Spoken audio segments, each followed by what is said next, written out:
Welcome dear students. Today we will discuss about food security in India. Bharat में खाद्य सुरक्षा.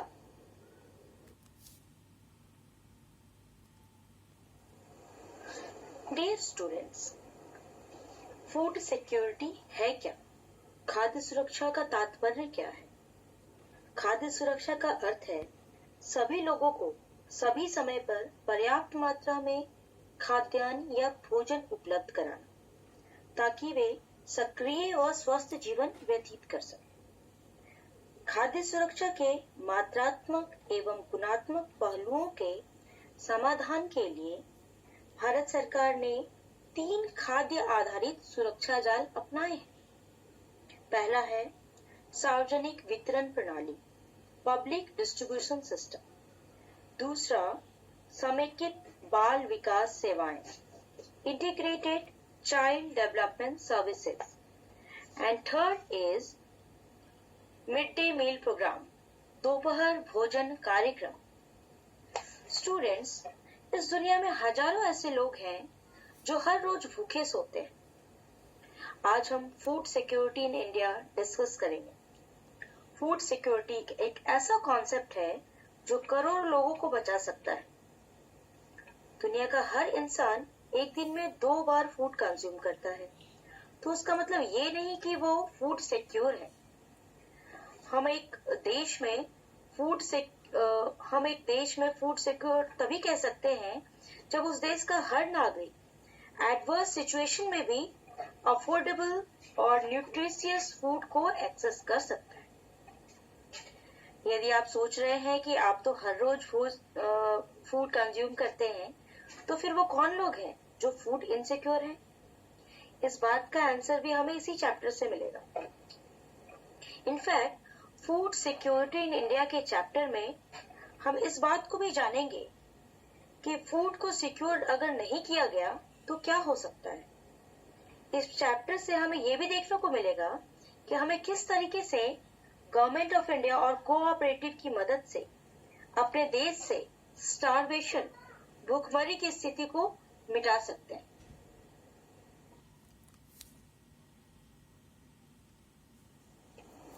Now, dimension of food security in India. Bharat में खाद्य सुरक्षा के आयाम। पहला है अवेलेबिलिटी, दूसरा है एक्सेसिबिलिटी, तीसरा है अफोर्डेबिलिटी।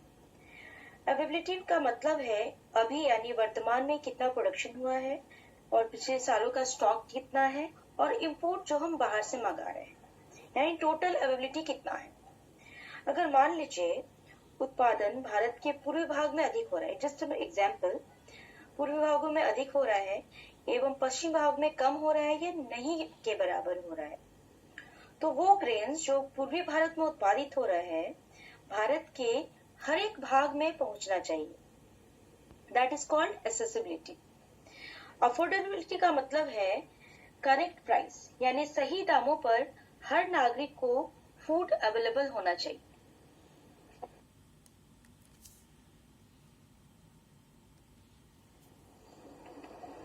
अब हम बात करते हैं खाद्य सुरक्षा की आवश्यकता क्यों है। हर इंसान को 2 समय 2 टाइम फूड अवेलेबल हो, चाहे वो अमीर हो या गरीब। नेचुरल डिजास्टर के समय स्टारवेशन से ना मरे, भूखमरी से ना मरे। जैसे ड्रॉट के समय, सूखा के समय पानी की कमी के कारण फूड ग्रेन्स का प्रोडक्शन काफी कम हो जाता है, तो कुछ एरियाज में फूड ग्रेन्स का शॉर्टेज हो जाता है। तो फूड ग्रेन्स की शॉर्टेज होने के कारण मार्केट में फूड ग्रेन्स का प्राइस बढ़ेगा।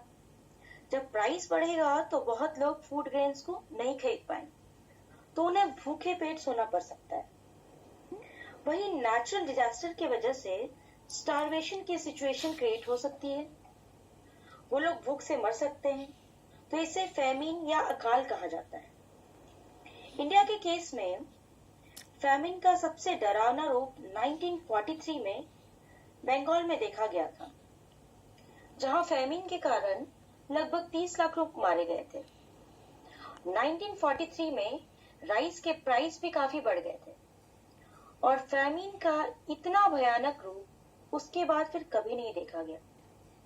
लेकिन आज भी ओडिशा, राजस्थान, झारखंड के कुछ एरियाज में स्टारवेशन डेथ के केसेस देखे जाते हैं। इन केसेस के बाद हमें ऐसा लगता है कि फूड को सिक्योर करना ज्यादा जरूरी है। वर्तमान समय में भी हम सभी कोरोना पैंडेमिक से जूझ रहे हैं और फूड ग्रेन्स को सिक्योर करने की महत्ता को समझ पा रहे हैं। इंसान गरीब हो या अमीर, फूड सिक्योरिटी तो दोनों के लिए जरूरी है।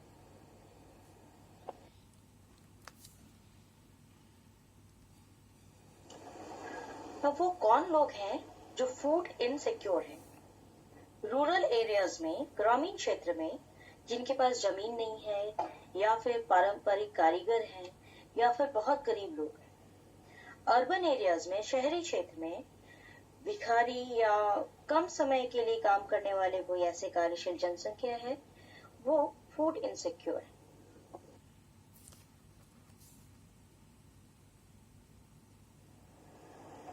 सामाजिक समूह में SC, ST या OBC जिनके पास जमीन नहीं है या छोटी जमीन है या लो प्रोडक्टिविटी है, वो फूड इनसिक्योर हो सकता है।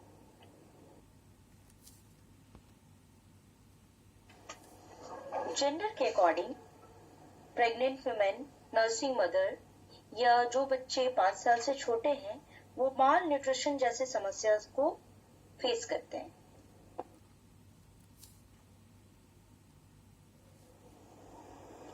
रीजन के अकॉर्डिंग बैकवर्ड स्टेट, पिछड़े राज्य, रिमोट एरियाज, सुदूरवर्ती क्षेत्र और areas prone to natural disaster, जहां हर साल प्राकृतिक आपदा आती है, जैसे उड़ीसा, झारखंड, छत्तीसगढ़, बिहार।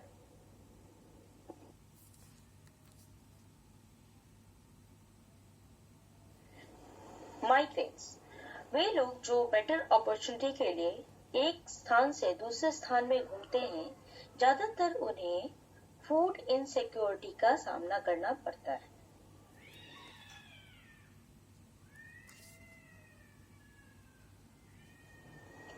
अब हम बात करते हैं हंगर की। जब हमारे पास कुछ खाने को नहीं होता है तो हम उसे हंगर कहते हैं। ये दो प्रकार के होते हैं, क्रॉनिक हंगर और सीजनल हंगर। क्रॉनिक हंगर, गरीब लोग जो अपने बेसिक नीड को पूरा नहीं कर पाते, वो क्रॉनिक हंगर को फेस करते हैं।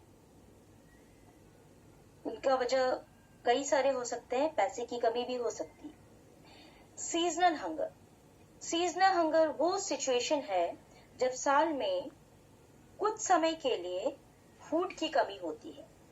इस सिचुएशन का सामना मेनली वो लोग करते हैं जिनका सर्वाइवल किसी सीजनल एक्टिविटी पे डिपेंड करता है, जैसे मार्जिनल फार्मर या सीजनल फार्मर और कैजुअल लेबर।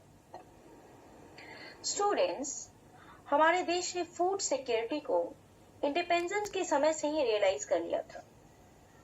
यही कारण है कि ग्रीन रेवोल्यूशन, हरित क्रांति के समय वीट और राइस पे फोकस किया गया था। इनफैक्ट 1964 से 65 तक पंजाब और हरियाणा में लगभग 7 मिलियन टन फूड ग्रेन्स का उत्पादन किया गया था। वहीं 2013 से 14 के बीच 265 million ton food grain produce किया जाने लगा।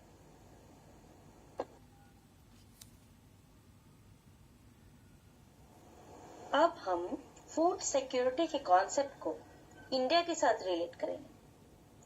इंडिया के केस में जब फूड सिक्योरिटी की बात आती है तो हरित क्रांति को याद रखना बहुत जरूरी है, बहुत महत्वपूर्ण है। हरित क्रांति, आज हम अगर HYV seeds, fertiliser, pesticide, advance technology का प्रयोग कर रहे हैं तो वो हरित क्रांति की ही देन है। स्वतंत्रता के पश्चात हमारे देश ने फूड इनसिक्योरिटी को रियलाइज किया, उसके बाद हरित क्रांति को अपनाया। इस रिवॉल्यूशन में वीट और राइस के प्रोडक्शन पे फोकस किया गया। ग्रीन रेवोल्यूशन के बाद भारत ने कभी भी फैमिन की सिचुएशन का सामना नहीं करना पड़ा। तो फूड के मामले में भारत सिक्योर हो गया है। इसके लिए भारत ने एक सिस्टम डिजाइन किया है। इस सिस्टम के एलिमेंट है बफर स्टॉक और पब्लिक डिस्ट्रीब्यूशन सिस्टम। इन दोनों के बारे में हम नेक्स्ट क्लास में पढ़ेंगे। Till then have a good